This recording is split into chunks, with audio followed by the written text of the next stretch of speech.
बहुत बहुत धन्यवाद। आप लोग यहाँ पर हैं? अभी आप लोग पढ़ने वाले हैं ज्यामिति। ज्यामिति को अंग्रेजी में बोलते हैं जियोमेट्री। बहुत अच्छे से समझिएगा, एक एक चीज समझिएगा और आप जो है से बहुत बढ़िया से इसको समझते हुए चलिए। ज्यामिति मैथ का एक पार्ट है। जैसे आप मान के चलिए कि अंक गणित बनाते हैं, तो अंक गणित में जितना भी चैप्टर पढ़े आप लोग तो उसको अरिथमेटिक बोलते हैं। उसी प्रकार से बीज गणित को अलजेब्रा बोलते हैं। उसी प्रकार से है ना, अगर क्षेत्रमिति पढ़ते हैं जिसमें वर्ग का क्षेत्रफल, आयत का क्षेत्रफल, वृत्त का क्षेत्रफल जो पढ़ते हैं उसको हम लोग क्या बोलते हैं, तो उसको हम लोग मेंसुरेशन बोलते हैं क्षेत्रमिति को। उसी प्रकार से जब आप त्रिभुज के बारे में, उसकी ज्यामितीय आकृति के बारे में पढ़िएगा, उसके बारे में पढ़िएगा, जैसे त्रिभुज है, चतुर्भुज है, बिंदु है ना, वृत्त है, इस सब के बारे में पढ़िएगा, कोण के बारे में पढ़िएगा, तो ये आता है आपको ज्यामिति के अंतर्गत में। या आप जो कोण बनाते हैं 90 डिग्री, 45 डिग्री, 30 डिग्री, या कंस्ट्रक्शन का निर्माण करते हैं, वो सब ज्योमेट्री के अंतर्गत में आता है, ज्यामिति के अंतर्गत में आता है। तो आज उसी मैथ को पढ़ रहे हैं जिसका नाम है क्या चीज, जियोमेट्री। क्या नाम है इसका? जियोमेट्री। समझे कि नहीं? तो जियोमेट्री को ही बोलते हैं हम लोग क्या चीज, ज्यामिति। और रेखा गणित भी बोलते हैं। कौन सा गणित बोलते हैं? रेखा गणित। जियोमेट्री को हम लोग ज्यामिति भी बोलते हैं और रेखा गणित भी बोलते हैं। इसमें सबसे बड़ी बात है आपको समझना है हर एक चीज को, और हम चाहेंगे कि आपको एकदम बेसिक, एकदम माने नीचे से आसानी से आपको हम समझा सके। सिर्फ आप मेरी बातों को गौर से समझिएगा और जब समझ में आ जाए तभी आप हुकारी भरिएगा। अदरवाइज सिर्फ जो है आप दूसरे के देखा हिस्की नहीं करना है। जैसे देखिए इसमें बहुत सारे स्टूडेंट हैं, तो इसमें कुछ बच्चे तेज भी होंगे, कुछ बच्चे कमजोर भी होंगे, है कि नहीं? तेज बच्चे तो समझ जाते हैं, लेकिन कमजोर बच्चा समझता नहीं है, वो भी तेज बच्चा की तरह हाँ हाँ मिलाने लगता है। तो आप जो है जब तक नहीं समझेंगे तब तक आप हमको हामी नहीं भरेंगे, और हम तब तक नहीं आपको आगे बढ़ेंगे जब तक हम आपको एक एक चीज नहीं समझा दे। पहले बढ़िया से बढ़ जाइए सब कोई। तो चलिए ज्यामिति में हम लोग चलेंगे, और सबसे पहला जो चीज हम लोग सीखेंगे उसका नाम है बिंदु। क्या नाम है? बिंदु। मैथ में बिंदु का बहुत महत्व है, समझे कि नहीं? तो सबसे पहले बिंदु जो हम लोग ज्यामिति के अंतर्गत में पहला टॉपिक हम लोग लेकर के आए हैं जिसका नाम है बिंदु। अगर आपसे कोई आदमी पूछता है कि बिंदु है क्या चीज, आप बिंदु को क्या समझते हैं?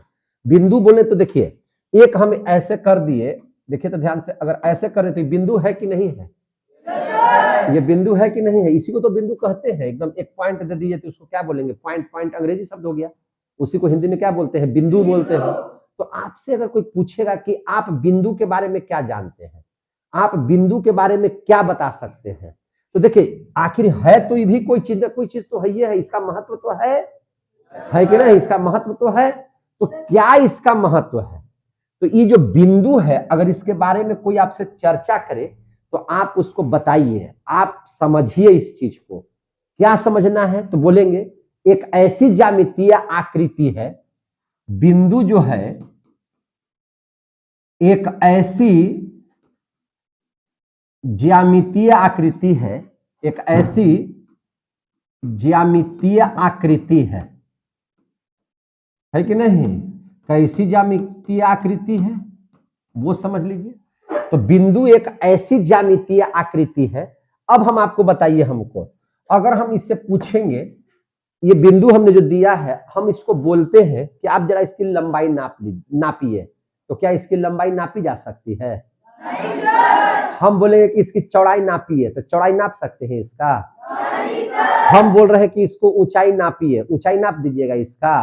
नहीं सर। इसमें ना आपको लंबाई दिखाई दे रहा है ना चौड़ाई दिखाई दे रहा है। जैसे हम मान के चलिए कि एक बुक लेते हैं या इस सामान को हम लेते हैं, तो अगर हम इसकी लंबाई नापने के लिए बोलेंगे तो आप यहाँ पे स्केल लगाइएगा और यहाँ पे बताइएगा कि सर इतना इंची है, इतना मीटर है, इतना फीट है। बोल सकते हैं कि नहीं बोल सकते हैं? चौड़ाई है तो चौड़ाई को भी आप नाप दीजिएगा, ऊंचाई है तो इतना नाप दीजिएगा कि सर इतना ऊंचा भी है कि नहीं? तो इसकी एक ज्यामितीय आकृति है, इसमें लंबाई भी है, चौड़ाई भी है, मोटाई भी है। आप किताब ले लीजिए, कॉपी ले लीजिए, आप अपने को देखिए ना, हम लोग अपने शरीर की लंबाई को नापते हैं कि नहीं नापते हैं? हम लोग चौड़ाई को नापते हैं कि नहीं नापते हैं? तो कहने का मतलब है कि हर वस्तु में लंबाई, चौड़ाई या मोटाई होती है। लेकिन आप जरा सा देखिए, इस बिंदु को ध्यान से देखिए, क्या इसमें आपको लंबाई दिखाई दे रहा है? चौड़ाई नजर आ रहा है इसमें? मोटाई नजर आ रहा है? तो सीधी सी बात है कि अगर आपसे कोई बिंदु की परिभाषा पूछे, आपके घर के गार्जियन पूछे या कोई टीचर्स पूछे या कोई व्यक्ति पूछे कि बिंदु के बारे में तुम पढ़ते हो बीटू सर से मैथ, तो तू बहुत अच्छा पढ़ाते हैं, तो तू अच्छा पढ़ाते तो आप इतरा के बोलिए कि हाँ हाँ हम भी वही पढ़ते हैं। बोलते हैं कि नहीं बोलते हैं कि सर हम भी बीटू सर से पढ़ते हैं, तो तू तो बहुत तेज होगा हो। जरा सा बताओ तो बिंदु की क्या परिभाषा है। और नहीं अगर उसको आप समझा पाइएगा तो उस सामने वाला आदमी समझ जाएगा कि तो बोका दास है, समझेगा कि नहीं समझेगा। तो अब आप हमको, आपका इज्जत है मेरे साथ जुड़ा हुआ और आपकी इज्जत मेरे साथ जुड़ा हुआ है, मेरी भी इज्जत आपके साथ जुड़ा हुआ है, दोनों बात समझ लीजिएगा। तो आपको भी तेज बन करके दिखाना है। और भैया हम तो मेहनत जो कर रहे हैं करेंगे ही, मेहनत तो मेरा और दिन प्रतिदिन बढ़ेगा, समझे कि नहीं, वो घटने वाला नहीं है। तो अब आप समझिए, अगर आपसे कोई बिंदु पूछ देगा तो बिंदु के बारे में क्या बताइएगा। तो बिंदु एक ऐसी ज्यामितीय आकृति है जिसमें, है ना, जिसमें क्या लिखिएगा, न लंबाई, न लंबाई, न चौड़ाई और न मोटाई, और न मोटाई हो, है ना, न मोटाई हो। क्या ये परिभाषा हो सकता है कि नहीं हो सकता है? क्या ये परिभाषा दिए तो गलत दे दिए परिभाषा? और इसको बहुत याद करने का चीज है कि समझने का चीज है? कितना बच्चा इस बात को समझ लिया? खड़ा होकर बताइए, बिंदु किसे कहेंगे?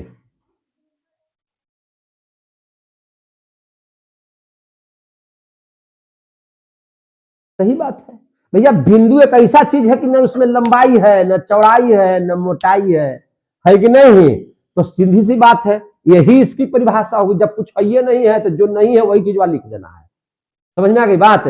सर एग्जाम्पल कोई पूछेगा, इस एग्जाम्पल में क्या दे देंगे? तो एग्जाम्पल में ऐसे दे दीजिए ना कि बिंदु है, अब इसकी न लंबाई है, न चौड़ाई है, न मोटाई है। समझे कि नहीं? तो इस बात को सभी बच्चे समझ लिए। अब इस बिंदु के बारे में समझिए कि बिंदु को अंग्रेजी वर्णमाला के, इस बिंदु को क्या होता है, अंग्रेजी वर्णमाला के, अंग्रेजी वर्णमाला के, अंग्रेजी वर्णमाला के कैसे लिखा जाता है? बड़े अक्षरों से सूचित किया जाता है, बड़े अक्षरों से सूचित किया जाता है, अंग्रेजी वर्णमाला के बड़े अक्षरों से सूचित किया जाता है। इस बात को समझिएगा, सूचित किया जाता है। जैसे अंग्रेजी वर्णमाला दो तरह के होते हैं, एक कैपिटल लेटर्स में लिखे जाते हैं और एक स्मॉल लेटर्स में लिखे जाते हैं। तो हम लोग नहीं लिखते हैं कि एक बिंदु लेते हैं जिसका नाम है पी, बोलते हैं कि नहीं बोलते हैं? एक बिंदु लेते हैं जिसका नाम है ए, ऐसे लिखते हैं कि नहीं लिखते हैं? तो याद रखिएगा इस चीज को कि जो बिंदु को अगर आपको दर्शाना होगा, है कि नहीं, तो आप उसको अंग्रेजी वर्णमाला के बड़ा वाला अक्षर से दर्शाइएगा बिंदु को। यहां तक बात समझ में आ गई कि नहीं समझ में आ गई? तो अगर इस बिंदु को समझ लिए तो आपका बिंदु जो है से आपका कंप्लीट हो गया। बिंदु में इससे ज्यादा आपको नहीं बताना है या नहीं पढ़ना है। अब हम लोग जरा सा पढ़ लेते हैं रेखा के बारे में। किसके बारे में पढ़ लेते हैं? रेखा। रेखा बोले तो इसको हम लोग अंग्रेजी में बोलते हैं लाइन। लाइन मीन्स क्या होता है? रेखा। लाइन मीन्स क्या होता है? रेखा। अगर ये हम एकदम बेसिक आपको पढ़ा रहे हैं, अभी जो हम आपको पढ़ा रहे हैं वो एकदम बेसिक है, ये दिमाग में आना ही आना चाहिए, समझे कि नहीं? एकदम हर कीमत पर इसको समझना। अगर इतना बातों को समझ लीजिएगा तो इस पर आधारित जितने भी मैथ होंगे वो सब आपके आसानी से बनेंगे। और ऐसा भी नहीं है कि बहुत टफ है, नर्सरी क्लास के भी बच्चा को पढ़ाया जाए तो पढ़ सकता है, समझे कि नहीं? तो आप लोग तो उससे बहुत बड़े हैं, तो निश्चित तौर पर आप लोगों को तो समझ में आ रहा होगा। अब कोई पूछेगा कि रेखा के बारे में हमको बताइए, तो रेखा भी जो है एक ज्यामितीय आकृति ही है। रेखा क्या है? ज्यामिति। देखिए, आपको दो तीन बातों को इसमें बहुत बढ़िया से समझना है कि जैसे आपको इस बात को ध्यान से समझना है कि किरण क्या है ना, रेखा क्या है, रेखा खंड क्या है। तो ये बातों को जब तक आप कॉन्फिडेंस के साथ नहीं जान पाइएगा, समझे कि नहीं, तब तक जो है आप इसको समझ नहीं पाइएगा। इसलिए जो है आप अपने अंदर में कॉन्फिडेंस जगाइए कि हमको सीखना है, और सीखना है तो समझ के साथ सीखना है। तो जैसे जैसे ही हम लाइन की बात करें तो ई भी तो एक लाइन ही है, ई भी तो एक लाइन ही है, ई भी तो एक लाइन ही है। तो उस लाइन को समझिए कि लाइन आखिर क्या है। तो जब आप लाइन खींचते होंगे और इसको नापने के लिए बोलेंगे तो आप क्या कीजिएगा, यहां से फीता निकालिएगा और इसे नाप करके बताइएगा सर 1 फीट 2 फीट या 1 मीटर 2 मीटर, बोलिएगा कि नहीं बोलिएगा? तो क्या रेखा में लंबाई होता है कि नहीं होता है? रेखा में तो लंबाई होता है। ये बात तो आपका कंसेप्ट क्लियर हो गया। लेकिन अगर हम कहेंगे कि इसकी चौड़ाई नापिए तो क्या आप चौड़ाई को नाप सकते हैं? अब चौड़ैया नापिए कहां? एक लाइन इसे खींच देते, चौड़ैया कितना है? इसमें तो चौड़ैया नहीं है कुछ। अब इसका कहेंगे कि ऊंचाइया नापिए तो कितना ऊंचा है ये। आप इसकी लंबाई तो नाप लिए, लेकिन क्या इसकी चौड़ाई और मोटाई नापे? लंबाई तो नाप लिए, लेकिन चौड़ाई और मोटाई नहीं नापा गया। तो आप रेखा की परिभाषा यही दे सकते हैं। क्या दे सकते हैं रेखा की परिभाषा? हाँ, रेखा की परिभाषा क्या दीजिएगा? तो रेखा एक ऐसी ज्यामितीय आकृति है, रेखा एक ऐसी ज्यामितीय आकृति है, ज्यामितीय आकृति है जिसमें, है ना, देखिए ध्यान से, जिसमें क्या इसमें लंबाई है कि नहीं है? हाँ, तो इस बात को बोलना है, जिसमें लंबाई हो, जिसमें लंबाई हो, परंतु क्या आपको इसमें चौड़ाई मिला था? मोटाई मिला था? तो लिख दीजिए इस चीज को, रेखा एक ऐसी ज्यामितीय आकृति है जिसमें लंबाई हो परंतु चौड़ाई और मोटाई, चौड़ाई और मोटाई क्या लिखेंगे? ना हो। लिख देंगे कि नहीं लिख देंगे? लंबाई हो परंतु चौड़ाई और मोटाई ना हो, उसी को हम लोग क्या बोलते हैं? रेखा। कितने बच्चों को समझ में आ गया? एकदम कंसेप्ट क्लियर हो रहा है कि कहीं एकदम मैंने कहीं दिक्कत हो रहा है आप लोग को? जैसे बिंदु में तो न लंबाई था, न चौड़ाई था, न मोटाई था, लेकिन इसमें लंबाई मिला, लेकिन आपको चौड़ाई और मोटाई नहीं मिला, है कि नहीं? तो जो मिला उसको लिख देंगे कि मिला, और जो नहीं है उसको लिख देंगे कि नहीं मिला। क्लियर हो गया कि नहीं हो गया? तो इसकी परिभाषा होगी कि रेखा एक ऐसी ज्यामितीय आकृति है जिसमें लंबाई हो परंतु चौड़ाई और मोटाई ना हो। क्लियर हो गया? देखिए, अब इस बात को समझिएगा। अब यहां पे समझिए, अगर किसी, ये ए बी एक, हम आपको बता रहे हैं, ध्यान समझिएगा, ए बी एक रेखा है। क्या है? रेखा। तो इसको कैसे सूचित कीजिएगा बताइए? इसको कैसे सूचित कीजिएगा? तो रेखा को हम लोग सूचित करते हैं, ए बी है ना, ए बी अगर रेखा है तो इसके माथे पर आपको ऐसे लिखना होगा। ए बी एक रेखा को अगर दर्शा रहे हैं, एक मिनट, जैसे ए बी है ना, तो इसको रेखा है अगर ये, तो इसके माथे पर दोनों तरफ तीर का निशान देना होगा। तो इसका मतलब हो गया कि ए बी एक क्या है? रेखा है। समझ में आ रही है बात? तो ए बी रेखा को हम दोनों दिन तीर दिखाए, इसका मतलब क्या होता है? तीर, तीर का मतलब होता है कि वह आगे की ओर बढ़ते रहेगा, वह समाप्त ही नहीं होगा। इधर से जाइएगा तो इधर में समाप्त नहीं होगा, इधर से जाइएगा तो इधर में भी समाप्त नहीं होगा। इसीलिए इस पर क्या चीज का निशान दिया हुआ है? तीर का। यहां 3 निशान हम दे रहे हैं, तीनों निशान को बढ़िया समझिएगा। एक ये निशान हो गया और एक ये भी निशान है, सिर्फ एक देने तीर है। समझ में आ रही है बात? तो सर इसको क्या बोलेंगे? और एक हम दे रहे हैं जिसका है ए बी, और दोनों देने में से कहीं तीर का निशान हम नहीं दे रहे हैं। समझ में आ रही है बात? तो तीनों में अंतर है, ये तीनों में क्या है? अंतर है। तो अब इसको जानना है कि नहीं जानना है? तो जानिए जरा सा कैसे है। देखिए ध्यान से, अगर ए बी एक रेखा है और उसके ऊपर में दोनों तरफ तीर का निशान दिया हुआ है, तो इसका मतलब क्या हुआ कि दोनों ओर, दोनों ओर, ध्यान समझिएगा, दोनों ओर, माने इधर भी और इधर भी, दोनों ओर अनंत तक बढ़ा सकते हैं। कहां तक बढ़ा सकते हैं? अनंत तक, अनंत तक, माने ये जो है कहां तक जा सकता है लाइन, ये कहां तक लाइन जा सकता है, तो अनंत तक बढ़ा सकते हैं, अनंत तक बढ़ा सकते हैं। कितने बच्चों की बात समझ में आ गया? यानी कि न इधर अंत होगा न इधर अंत होगा, ये अनंत तक जा सकते हैं। कहां तक जा सकते हैं? अनंत तक। दोनों और अनंत तक बढ़ा सकते हैं, दोनों और कहां तक बढ़ा सकते हैं? अनंत तक। इसका मतलब कितने बच्चे समझ लिए? क्लियर हो गया? कहीं से कोई दिक्कत है तो बताइए। लेकिन इसका मतलब क्या हुआ? तो देखिए ए बी के ऊपर में इधर तीर है लेकिन इधर तीर नहीं है। और एक बात और ध्यान से समझिएगा बहुत अच्छे से, इसको हम लोग रेखा बोले, इसका मतलब है कि ए बी के ऊपर में दोनों तरफ अगर तीर है तो इसको बोलेंगे ए बी रेखा। क्या बोलेंगे? A B Rekha. क्लियर हो गया?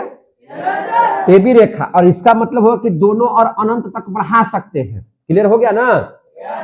अब स्थिति को समझिए, हम सब समझा दे रहे हैं, पहले इसके बारे में पहले क्लियर होने दीजिए। अब यहां पे बात को समझ लिए, अब दूसरी बात इसके बारे में समझिए। यह जो रेखा है ए बी, रेखा है ए बी, तो वो जो रेखा ए बी है इस पर एक बिंदु नहीं रहेगा। अब मान के चलिए कि लाइन ऐसे खींच रहे, इधर भी अंत नहीं हो रहा, इधर, तो इसमें तो बहुत सारे ना बिंदु हो सकते हैं जी। इस रेखा पर तो बहुत सारा बिंदु हो सकता है।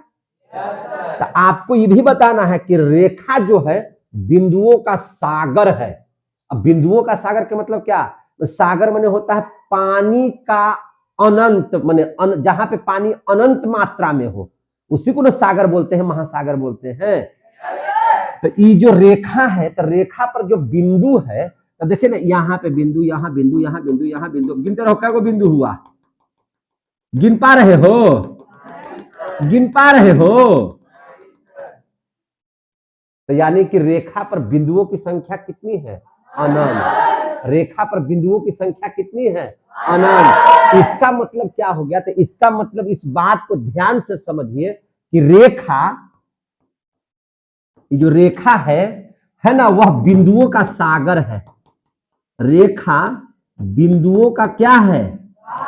बिंदुओं का सागर है। ऐसे भी बोल सकते हैं, या अगर ऐसे नहीं बोल सकते हैं तो ये बता सकते हैं कि यह समुच्चय है। अर्थात सागर नहीं है तो अर्थात क्या है? समुच्चय है। अर्थात क्या है? समुच्चय है। समुच्चय है, ऐसे भी बोल सकते हैं। तो आप सागरे बोलिएगा ना कि रेखा बिंदुओं का क्या है? सागर है। अब बताइए, अब एक चीज और इसके बारे में हमको जरा सा बताइए। अब आप एगो पन्ना ले लीजिए, या ये हम बोर्ड ले लिए हैं। जब इधर की ओर अंत नहीं है और इधर की ओर भी अंत नहीं है, तो क्या हम इसको कहीं भी कागज पर, श्यामपट पर, श्यामपट में होता है जो काला वाला बोर्ड है, या व्हाइट बोर्ड है, या किसी भी तरह का कोई बोर्ड है, क्या उस पर हम इसको खींच सकते हैं? तो नहीं खींच सकते हैं। अंत नहीं तो क्या खींचिएगा? मान के चलिए कि एक पन्ना यहाँ से यहाँ तक खींच दिया तो अब नहीं बढ़ेगा। ये जब अनंत तक जाएगा तो पूरा धरती तक ही चल जाएगा, जितना बड़ा कागज आता है, तो यो समाप्त नहीं होगा। होगा समाप्त? तब इसके बारे में यही बात को लिखना है कि रेखा को हम है ना, रेखा को हम कागज, बोर्ड का मतलब कौन बोर्ड है ना, बोर्ड, एक मिनट, कागज, बोर्ड मैंने श्यामपट, कागज हो या बोर्ड हो इत्यादि पर नहीं खींच सकते हैं, नहीं खींच सकते हैं। आ गया समझ में? इसको हम लोग कागज उगज पर खींच उच नहीं सकते हैं। क्लियर हो गया? अब सब समझिए जरा सा, ये अगर रेखा समझ लिए हैं तो अभी हमने बताया था कि दोनों तरफ रहेगा तो रेखा, समझे कि नहीं? लेकिन एक चीज और समझ लीजिए, जरा सा इसको समझ लीजिए। अगर देखिए हम किरण लिखें, हम क्या लिख रहे हैं? किरण। तो किरण जब लिखेंगे तब आपको ध्यान में आना चाहिए कि ए बी अगर एक तीर रहेगा उसके माथे पर तो इस चीज को हम लोग क्या बोलेंगे? किरण। तब इसको क्या बोलेंगे? किरण। आ गया समझ में? दोनों तरफ तीर रहेगा तो क्या बोलेंगे? जब एक तीर रहेगा तो क्या बोलेंगे? कितने बच्चों को समझ में आ गया? इसका मतलब क्या हुआ, जरा सा समझ लीजिए। इसका मतलब क्या हुआ, इसको बहुत बढ़िया से समझ लीजिए। इसका मतलब हो गया कि इसका प्रारंभ बिंदु है, कहीं एक बिंदु होगा ऐसे, और वहां से किरण आगे की ओर बढ़ेगा, लेकिन जिधर की ओर तीर रहेगा वही दिशा में आगे बढ़ेगा, इधर की ओर नहीं है तो इधर नहीं बढ़ना है। समझ में आ गई?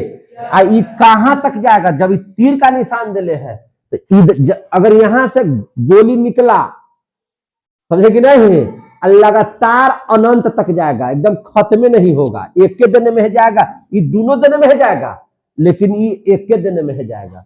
यानी कि कहीं ना कहीं से तो ये प्रारंभ होगा, ये कहीं ना कहीं से प्रारंभ होगा ना। तो इसके बारे में कैसे लिखेंगे कि वैसी रेखा, वैसी रेखा, क्या लिखेंगे? वैसी रेखा जिसमें एक प्रारंभिक,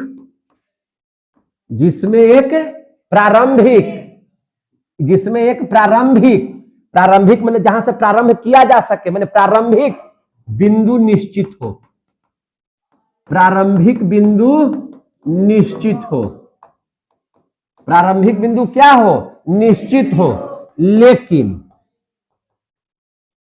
लेकिन दूसरा जो अंत बिंदु है,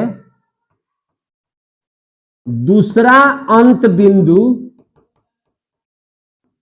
जो अंत बिंदु है, ये कहीं निश्चित जाके खत्म होगा? नहीं, ये तो सीधे तीर लगाया हुआ है, तो खत्म होने वाला नहीं है। यानी कि दूसरा अंत बिंदु जो है वह क्या हो सकता है? अनिश्चित हो। वह क्या हो? अनिश्चित हो। वह क्या हो? अनिश्चित हो। तो अब बताइए, अगर हम यहां से शुरू किए, देखिए ध्यान से, हम इस बोर्ड से यहां से शुरू किए, ऐसे खत्म हो रहा है, क्या आगे जाएगा? ये कितना ही जगह खींचते चले जाएंगे, खत्म होगा कभी? तो जब ये खत्म नहीं होगा तो क्या इसको कागज पर उतारा जा सकता है? श्यामपट पर उतारा जा सकता है? तो इसको तो उतार ही नहीं सकते थे, इसको भी नहीं उतार सकते, क्योंकि एक दिन तो शुरुआत है, हम यहां से शुरू कर दिए, लेकिन अब बढ़ाते ना जाइए आगे, इस समाप्त नहीं होगा, कभी समाप्त होगा। तो इसको भी हम लोग कागज और श्यामपट पर उतार नहीं सकते हैं। क्लियर हो गया? इसको भी हम कागज और श्यामपट पर उतार नहीं सकते हैं। क्लियर हो गया? तो लिखेंगे कि इसका मतलब यह हुआ, ध्यान से समझिएगा, इसका मतलब क्या हुआ? तो इसका मतलब यह हुआ कि ए बिंदु निश्चित है कि कहां से शुरू करना है। ए बिंदु क्या है? निश्चित है। ए बिंदु क्या है? निश्चित है। परंतु बी बिंदु जो है निश्चित नहीं है, बी बिंदु निश्चित नहीं है। क्लियर हो गया? इसे भी हम कागज हो या बोर्ड हो, उस पर, कागज या बोर्ड पर, उस पर नहीं खींच सकते हैं, क्लियर हो गया? कागज हो या बोर्ड हो, उस पर हम लोग नहीं खींच सकते हैं। इसका यह मतलब हुआ कि जहां से शुरू होगा वो तो निश्चित है, लेकिन जहां अंत होगा वह निश्चित नहीं है। इसकी शुरुआत भी निश्चित नहीं है, अंत भी निश्चित नहीं है। तो जिसकी अंत भी निश्चित ना, शुरुआत भी निश्चित ना, रेखा जिसका प्रारंभिक बिंदु पता हो लेकिन अंतिम बिंदु अनिश्चित हो, उसको बोलेंगे किरण। कितना बच्चा रेखा और किरण समझ लिया? बढ़िया से समझ में आ गई बात है?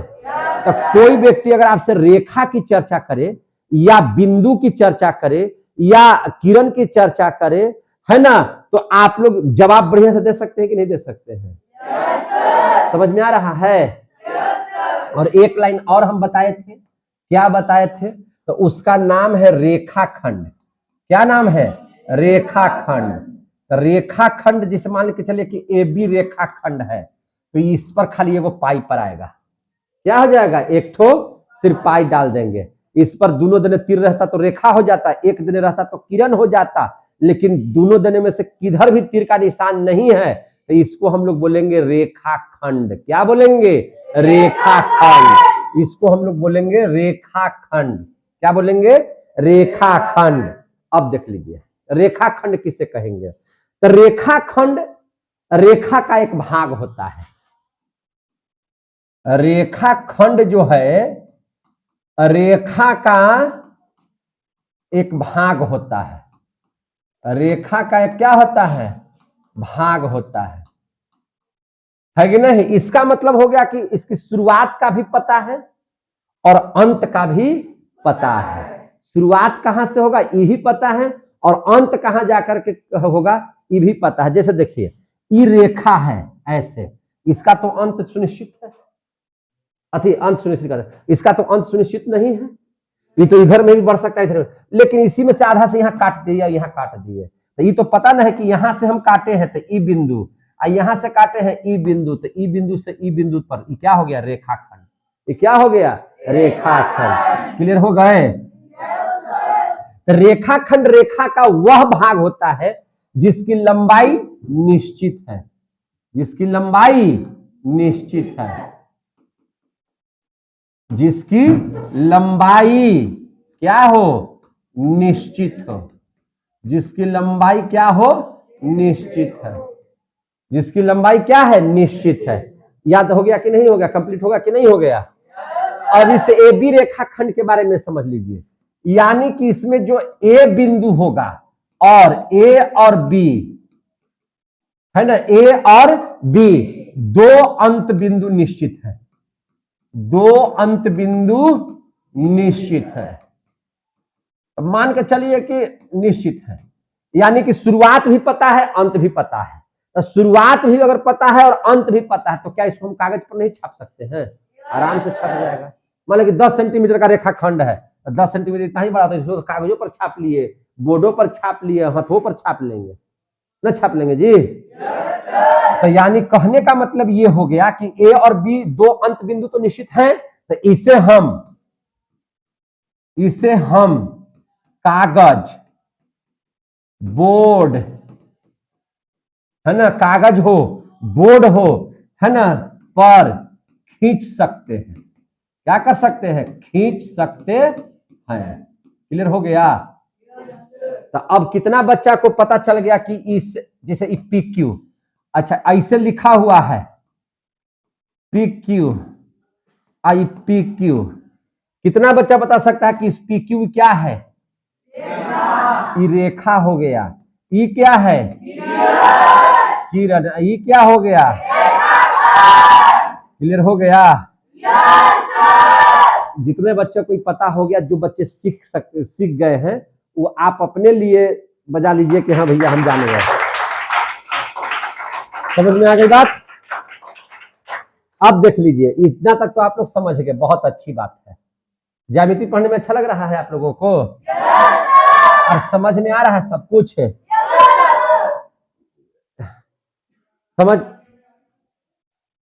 समझ में आ रहा है तो ठीक है। देखिए आप लोगों को कहीं से कोई दिक्कत है या ऐसा लग रहा है कि समझ में नहीं आ रहा, तो बोलिए हमको। समझ में आ रहा है। अभी आप लोगों ने सीख लिया क्या चीज के बारे में, तो पहले पढ़ लिए बिंदु, उसके बाद पढ़ लिए रेखा, किरण,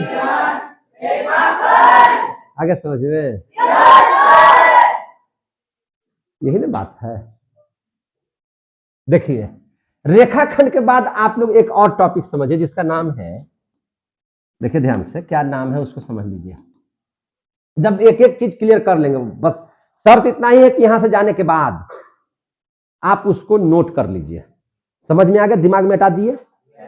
और यहां जाने के बाद तुरंत आप उसको नोट कर लीजिएगा। हम आपका जो है ये सब तो यूट्यूब पर डला ही जाता है, और वहां से हम आपको भेज देंगे ट्यूशन वाला ग्रुप में, ठीक है ना। वहां से आप जाकर के ले लीजिएगा, ठीक है, वहां से जाकर के सब नोट कर लीजिएगा, ठीक है।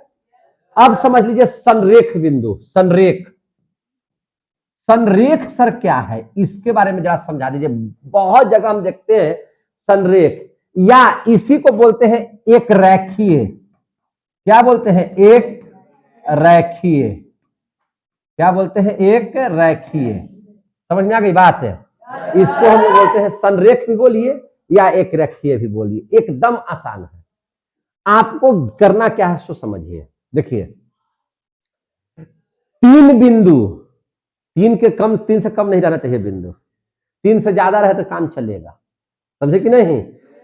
तीन बिंदु या तीन से अधिक बिंदु जब एक ही रेखा में हो, एक ही रेखा में तीनों बिंदु आ हो, समझ में आ रही है बात ना? जब तीन बिंदु या तीन से अधिक बिंदु, तीन बिंदु या तीन से अधिक बिंदु जब एक ही रेखा में हो, कहां हो? एक ही रेखा में हो, तो उसको हम लोग कहते हैं संरेख बिंदु। क्या बोलते हैं? संरेख बिंदु। उसको हम लोग क्या बोलते हैं? संरेख बिंदु। क्या बोलते हैं उसको? संरेख बिंदु। समझ में आ गई बात है? तो उसको हम लोग क्या बोलते हैं? संरेख बिंदु। समझ में आ गई बात? अब देखिए ध्यान से, तो इस बात को लिखिएगा, तीन या तीन से अधिक, तीन या तीन से अधिक, दो की चर्चा नहीं कर रहे हैं हम, उसके बारे में बताइए दो की चर्चा क्यों नहीं हुआ सर, या एक की चर्चा क्यों नहीं हुआ, इसके बारे में बताते हैं आपको। लेकिन इससे पहले इसको समझ लीजिए, तीन या तीन से अधिक, तीन या तीन से अधिक बिंदु जब, तीन या तीन से अधिक बिंदु जब, है ना, कहां पर हो? एक ही रेखा में हो, एक ही रेखा में हो, तीन या तीन से अधिक बिंदु जब एक ही रेखा में हो, कहां हो? एक ही रेखा में हो, तो वह कैसा कहलाएगा? वह संरेख बिंदु कहलाएगा। वह क्या कहलाएगा? संरेख बिंदु कहलाता है। समझ में आ गई बात? तो वह क्या कहलाता है? संरेख बिंदु कहलाता है। क्लियर हो गया? जैसे ये रेखा है, रेखा है तो ऐसा चिन्ह देना है, ये तो आपको बुझाने लगा। यहां पर एक बिंदु हम दे दिए P, यहां दे दिए Q, यहां दे दिए R। अच्छा, ये तीनों के तीनों बिंदु एक ही रेखा पर है, एकदम लगातार है, तो इसको हम लोग बोलेंगे बिंदु P Q R संरेख है। क्या है? संरेख है। क्या बोलेंगे इसको? संरेख है। क्यों बोले संरेख? क्योंकि तीनों बिंदु एक ही रेखा पर स्थित है। कहां स्थित है? एक ही रेखा पर। क्लियर हो गया? देखिए, दो बिंदु रहेगा तो दो बिंदु से एक रेखाखंड का निर्माण होता है। दो बिंदु से क्या होता है? एक रेखाखंड का निर्माण। आपसे पूछा जाएगा कि एक रेखाखंड का निर्माण कितने बिंदु से होता है? दो बिंदु। एक रेखा पर कितने बिंदु होते हैं? तो अनंत बिंदु। कितने बिंदु होते हैं? अनंत। एक बिंदु से कितने किरण खींचे जा सकते हैं? 1 2 3 4 5 6, गिनो ना, गिन लो, गिना तो गिनाएगा जी, गिनते ना रहो। यानी कि अनंत। तो आप बताइए, एक बिंदु से कितने किरण खींचे जा सकते हैं? दो बिंदु से एक, दो बिंदु से एक बिंदु से अनेक, और दो बिंदु से आगे समझ में? एक रेखा पर कई बिंदु? दिमाग लगा, सोचो, एक रेखा में कई बिंदु? ढेर मनी। एक रेखा पर कई बिंदु? एक बिंदु से कई किरण निकाला जा सकता है? और दूगो से? आगे समझ में? चलिए, ठीक हो गया। अब देख लीजिए आगे।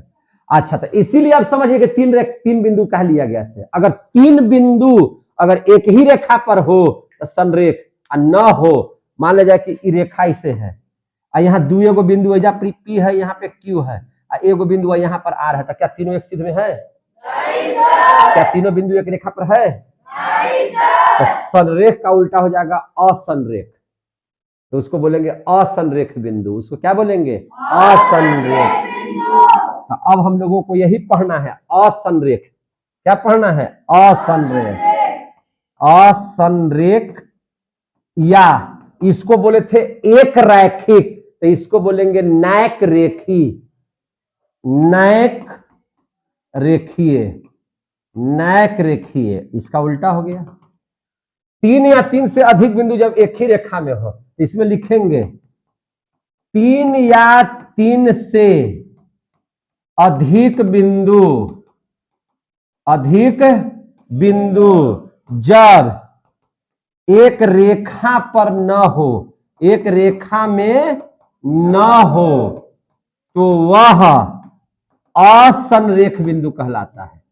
वह असंरेख बिंदु कहलाता है, कहलाता है। आगे समझ में? पी क्यू और यहां दे देते हैं आर, तो ये क्या हो जाएगा? असंरेख। ये क्या हो जाएगा? असंरेख, क्योंकि दूगो तो है एगो नहीं है। या इस तरह से इसको भी लिख सकते हैं। देखिए यहां पर एक ही बिंदु यहां पर है, एगो बिंदु आहिजा है, एगो बिंदु आहिजा है, ये भी एक ही रेखा पर नहीं है, तो इसको क्या बोलेंगे? असंरेख। इसको क्या बोलेंगे? असंरेख। कितना बच्चा को आ गया? आगे समझ में? अब देख लीजिए आगे। अब हम लोग बोलते हैं, अब अगला टॉपिक सर क्या होगा? तो अगला जो टॉपिक होगा, अगला जो टॉपिक होगा उसका नाम है संगामी रेखाएं। कौन सी रेखाएं? संगामी रेखाएं। संगामी रेखाएं। और संगामी के उल्टा हो जाएगा क्या चीज? असमांगी। एक मिनट, समांगी तो संगामी लीजिए, समांगी रेखा ना जी, समांगी रेखाएं। समांगी रेखाएं, इसी का उल्टा हो जाता है क्या चीज? असमांगी रेखाएं। अब जरा समझ लेते हैं समांगी रेखा किसे कहते हैं। देखिए ध्यान समझिएगा, 3 या 3 से अधिक रेखाएं, 3 या 3 से अधिक रेखाएं, कम से कम 3 या 3 से अधिक रेखाएं जब एक बिंदु से होकर के जाती है, जब एक बिंदु से होकर के जाती है, तो उन्हीं को कहते हैं समांगी रेखाएं। उन्हीं को क्या कहते हैं? समांगी रेखाएं। उन रेखाओं को क्या कहते हैं? समांगी रेखा। और उस बिंदु को क्या कहेंगे? समांगी बिंदु। जैसे देखिए एक रेखा हम ले लेते हैं जिसका नाम है एफ बी। जब भी रेखा होगा तो दोनों तरफ तीर। एक रेखा ले लेते हैं जिसका नाम है सी डी। एक रेखा ले लेते हैं जिसका नाम है ई एफ। क्या है? E F. दोनों इसी बिंदु से, तीनों इसी बिंदु से गए। समझ में आ रही बात है? तीनों का बिंदु क्या है? एक है कि नहीं है? यहां पे ही ई भी गया, ई भी गया, ई भी गया, तो तीनों के तीनों रेखा जो हो जाएगा वो कैसी रेखा होगी? समांगी। या मान लिया कि ओ बिंदु है यहाँ पर, तो ये जो बिंदु ओ हुआ तो यह कौन सा बिंदु हो जाएगा? तो समांगी बिंदु हो जाएगा। कितना बच्चा को समझ में आ गया? तो अब इस बात को समझिए, समांगी रेखा किसे कहेंगे? तो 3 या 3 से अधिक, 3 या 3 से अधिक, 3 या 3 से अधिक रेखाएं जब, रेखाएं जब 3 या 3 से अधिक रेखाएं, 3 या 3 से अधिक रेखाएं जब एक बिंदु से होकर, कैसे? एक बिंदु से होकर, कैसे जा रहा है? एक बिंदु से होकर जाती है। एक बिंदु से होकर क्या करती है? जाती है। तो उन रेखाओं को, तो उन रेखाओं को कौन सी रेखा बोला जाता है? तो समांगी रेखाएं कहते हैं। क्या कहते हैं? समांगी रेखाएं कहते हैं। समांगी रेखाएं कहते हैं। अब हमको बताइए, समांगी रेखा का नाम तो A B C D E F, आगे समझ में? समांगी रेखाएं कहते हैं। तथा उस बिंदु को, ध्यान समझिए, उस बिंदु को जहां पे तीनों मिले, उस बिंदु को कौन सा बिंदु कहेंगे? समांगी बिंदु कहते हैं। समांगी बिंदु कहते हैं। तो ओ क्या हो गया? ओ समांगी बिंदु है। क्या है? समांगी बिंदु। अच्छा, ई ए बी सी डी और ई एफ कौन सी रेखा हो जाएगा? समांगी रेखा। समांगी रेखा हो जाएगा। कौन सी रेखा हो जाएगा? समांगी रेखा हो जाएगा। क्लियर हो गया? तो समांगी रेखा कितने बच्चे समझ गए? तो कल पूछेंगे तो कितना बच्चा भुला जाइएगा? कल अगर हम यही बात पूछे तो कितना बच्चा भुला जाइएगा? यदि बता दीजिए मेरे भाई। नहीं भूलिएगा क्या जी? कसम से? कितना बच्चा कसम बता रहे हैं कि हाँ नहीं भुलाएंगे? एकदम कसम खा के कितना बच्चा बोल रहे हैं कि नहीं भुलाएंगे सर, सब याद रहेगा? आप भुला जाइएगा। ये देख रहे हैं दर्शवा के, अगला है, आया है अभी दूसरा प्रखंड से, अब तैयो यहां से भोंदे बकाल होके जाएगा। हो मजा आ रहा है पढ़ने में? आप लोगों को ज्यामिति हम इतना बढ़िया कर देंगे ना कि मजा आएगा। आप दूसरे को पढ़ा दीजिएगा, आप दूसरा को पढ़ाइएगा, अपने नहीं दूसरा को पढ़ा पाइएगा। और देख लीजिए, अब हम पढ़ा देते हैं, इसी का उल्टा होता है असमांगी। इसी का उल्टा क्या होता है? असमांगी। असमांगी रेखा किसे कहेंगे? तो देखिए, तो इसका उल्टा कर दीजिए।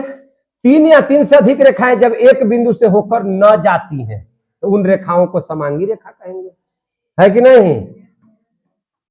3 या 3 से अधिक रेखाएं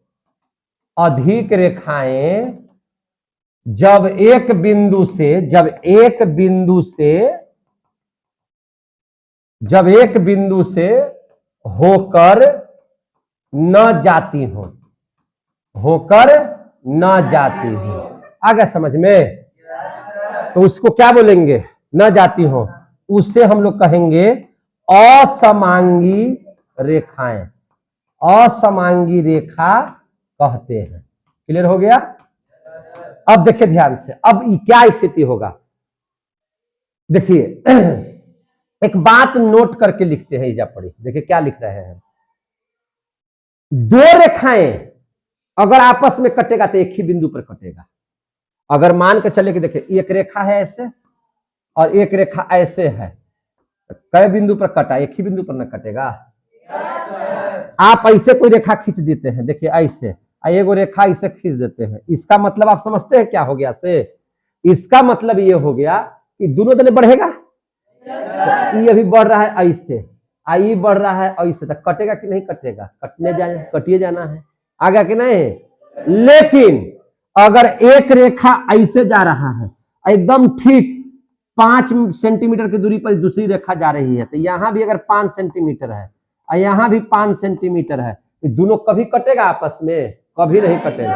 तो जब 2 रेखाएं एक सिद्ध में, चाहे आगे चाहे पीछे जा रही हैं एक सिद्ध में, अगर ये 5 यहाँ पे 5 है, यहाँ पे 4 है, तो जाके आगे कट जाएगा, कहीं ना कहीं जाके कट जाएगा। लेकिन दोनों जगह अगर 5-5 है एकदम ऐसे, जैसे किसी रेलवे लाइन की पटरी है, ट्रेन की पटरी की लंबाई देखते हैं ना, एकदम बराबर रहता है ना दोनों तरफ से, तो वैसी दोनों रेखाओं को हम लोग बोलते हैं समानांतर रेखा। समानांतर का मतलब होता है समान अंतर, समान का मतलब होता है बराबर, और अंतर का मतलब कि हिजो 5 हिजो 5, बराबर बराबर सब जगह। आओ आगे बढ़ाएंगे तो हिजो 5 पूरा हिंदुस्तान के बॉर्डर तक लेके चल जाएंगे तो दोनों जगह कितना रहना चाहिए? 5-5। तो वैसी 2 रेखाएं क्या होंगी? समानांतर। और जब कट जाएगा तो इसको कहेंगे असमानांतर। उसको क्या कहेंगे? असमानांतर। तो यही बात यहाँ पे नोट में लिखवा रहे हैं कि 2 रेखाएं, ठीक है ना, 2 रेखाएं अधिक से अधिक 2 रेखाएं अधिक से अधिक एक ही बिंदु पर प्रतिच्छेद करती हैं। एक ही बिंदु पर प्रतिच्छेद करती है, प्रतिच्छेद करती है। देखिए एक यहां से आया, एक यहां से आया, कहां पे प्रतिच्छेद किया? तो ओ पर। कहां पर प्रतिच्छेद किया? ओ पर। तो इसको कहेंगे प्रतिच्छेदी रेखा भी कहेंगे। प्रतिच्छेदी का मतलब होता है एक दूसरे को काट देना, एक दूसरे को क्या कर देना? काट देना। तो उसको बोलते हैं प्रतिच्छेदी रेखाएं। समझ में आ गई बात ना? और इसका ज्यामिति में बहुत उपयोग है, बहुत यूज करना है इसको, इसलिए दिमाग में बना लीजिए। ये सब कोना बन गया, देख रहे हैं ना? सब कोण पढ़ाएंगे अभी तुरंत। अभी देख लीजिए प्रतिच्छेदी, ये दोनों क्या हो जाएगा? असमानांतर है, क्योंकि कट जहां गया तो असमानांतर, और न कटा दोनों एकदम समान चलेगा, समान अंतर पर दोनों होगा, तो उसको बोलेंगे समान अंतर, समानांतर। क्या बोलेंगे उसको? समानांतर। तो उसको लिखेंगे कि दो रेखाएं अधिक से अधिक एक बिंदु पर प्रतिच्छेद करती है, इसको लिख दिए। तो अगला को क्या कहेंगे? अगर ये प्रतिच्छेद नहीं किया, अगर काटा नहीं, तब समानांतर हो जाएंगे। तब क्या हो जाएंगे? समानांतर। क्या हो जाएंगे? समानांतर। प्रतिच्छेद करती है। न अगर काटा, न प्रतिच्छेद किया, न प्रतिच्छेद किया, और दोनों के बीच अंतर समान हुआ, दोनों के बीच अंतर समान हुआ, तो एक मिनट, अंतर अगर समान हुआ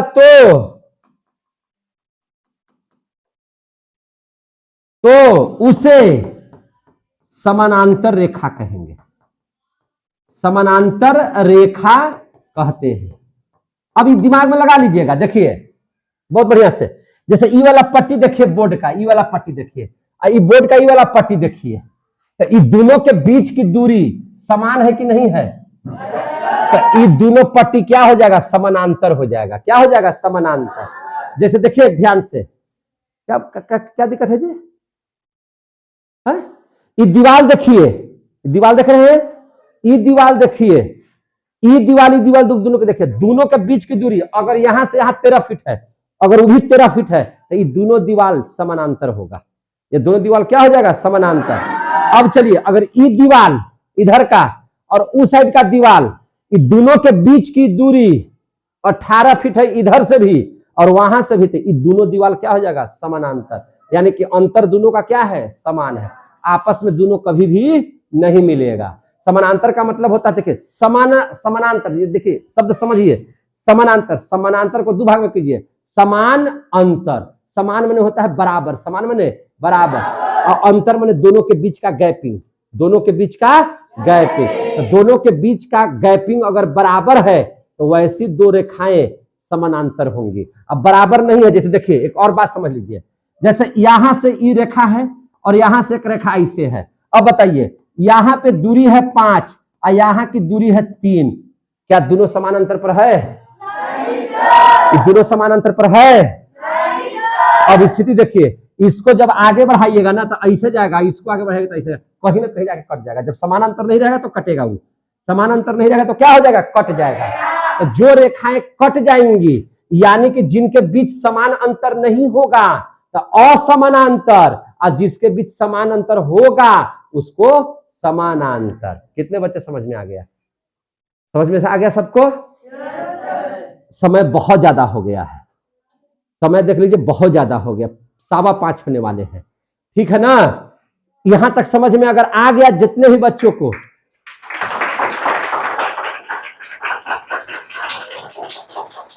चलिए बहुत बहुत धन्यवाद। ज्यामिति शुरू किए हैं, बढ़िया से समझिए, बढ़िया से पढ़िए, एक एक चीज को क्लियरिटी से हम पढ़ाएंगे। धन्यवाद।